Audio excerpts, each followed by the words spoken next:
After many organizational problems, we managed to close all formal issues, and according to the promise that we made, we arrived in Lalibela. The difficulties with borrowing a microscope were the main reason we decided to cooperate with another staff this time. Thanks to Mrs. Magda's Workner, I met a Dr. Agriu from Zenbaba General Hospital that was very eager to help us. He said he was able to organize 2 or even 3 operation tables. That simply meant we could operate even on more people. Saturday morning, we took a flight from Addis Ababa to Lalibela. This time, like every other day, we had problems at the airport. The reason was very simple: the amount and weight of our baggage. The medical staff took 350 kilos of equipment and drugs, including 2 microscopes. The base of one of them weighed 50 kilos. After short negotiations, we managed to check in everything, fortunately without any high fees. Lalibela, a city that is holy not only for the Ethiopians. Its golden age starts in 12th century during the reign of King Lalibela. It was he who ordered the construction of 11 churches after being confronted with an angel in a dream. Those times were troublesome. Islam was pressing forward. Therefore, the churches were carved in solid rock down into the earth, so that nobody could spot them from far away.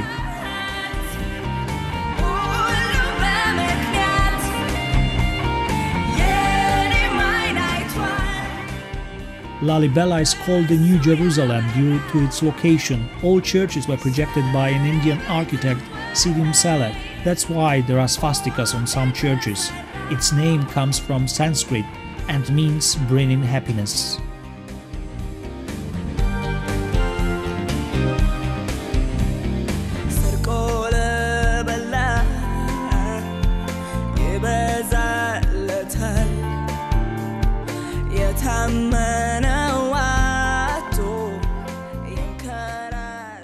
Also, the neighborhood is filled with sites important to Ethiopians and interesting for us.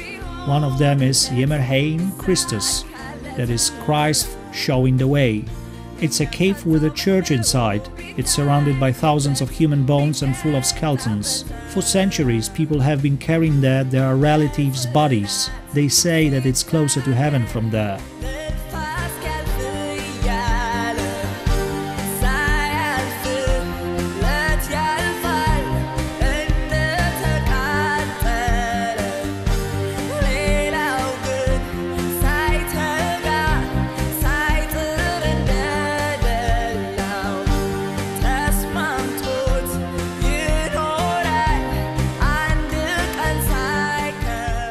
As usual, there were loads of people who had come to the hospital and were awaiting any treatment.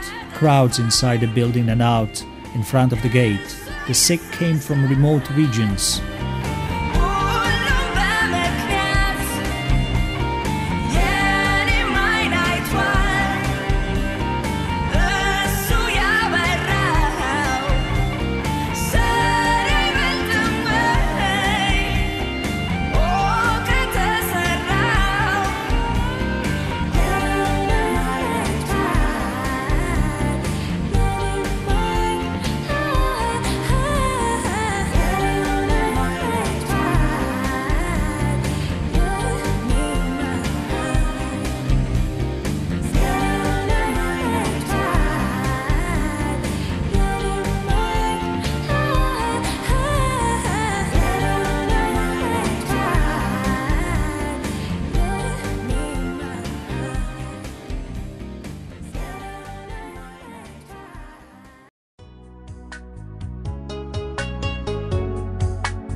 This year, thanks to Dr. Agriu, except from the standard cataract and trachoma operations, we were able to also treat patients with glaucoma and many other diseases.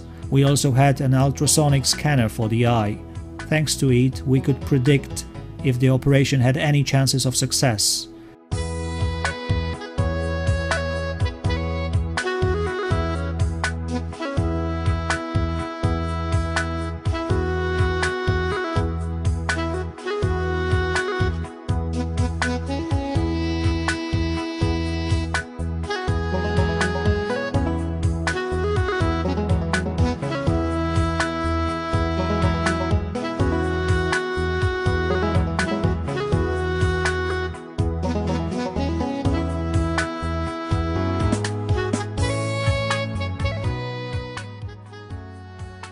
The nurses register everything, very helpful with counting the people in need and the distance they had to make.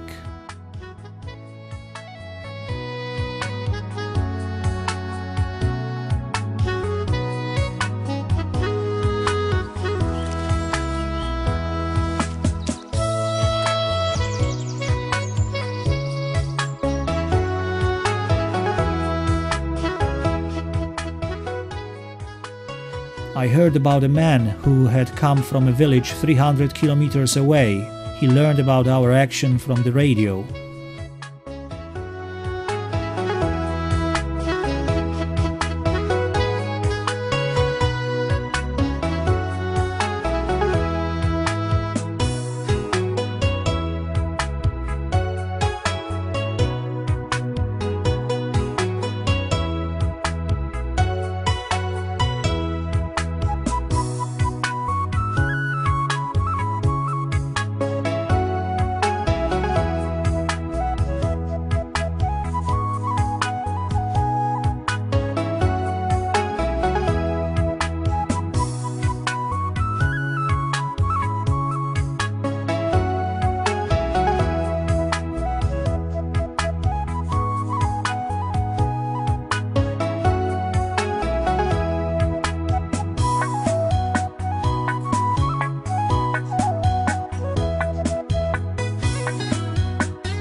Sustained trauma by her sister, and after the trauma her eye was blind because of the lens was injured, and she had cataract and blindness on this side.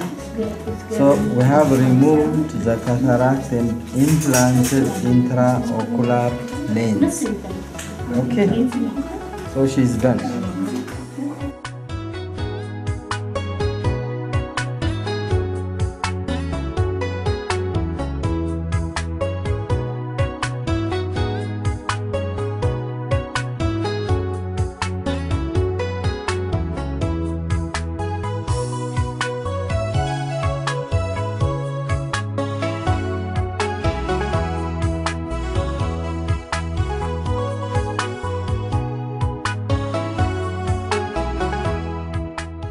The operations took place every day from 8 a.m. till 10, 11 in the evening.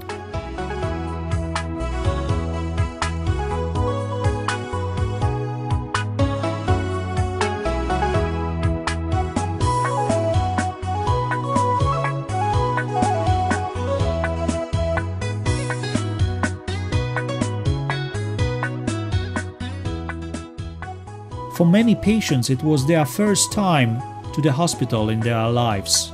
One could notice that from their reactions to the doctors and nurses. They both respected and feared them. Eye diseases often strike whole families. There was also one more thing that made us happy, namely operations on children that weren't possible earlier. One man after his operation decided that he doesn't want to go home. He had come from far away and demanded complex treatment. He wanted us to do something with his hands that were shaking for most of the time. He is surprised because, as he put it, they didn't used to shake it at all. It makes other patients laugh. They explain to him that it's due to his age. Thanks to just one sponsor, I got 140 pairs of glasses.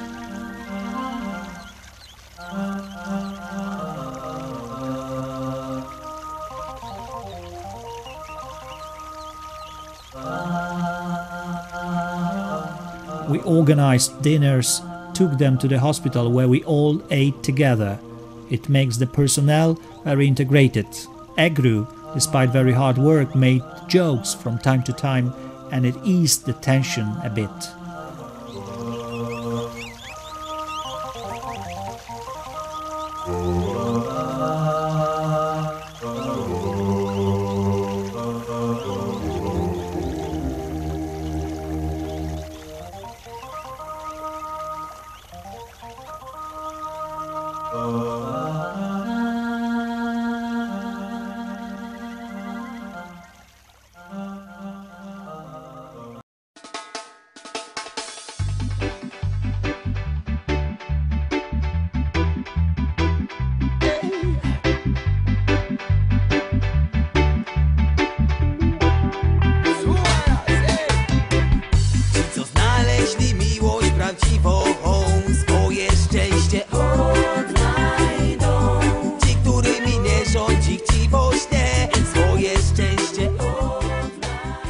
Last year we examined the eyes of primary school children for the first time.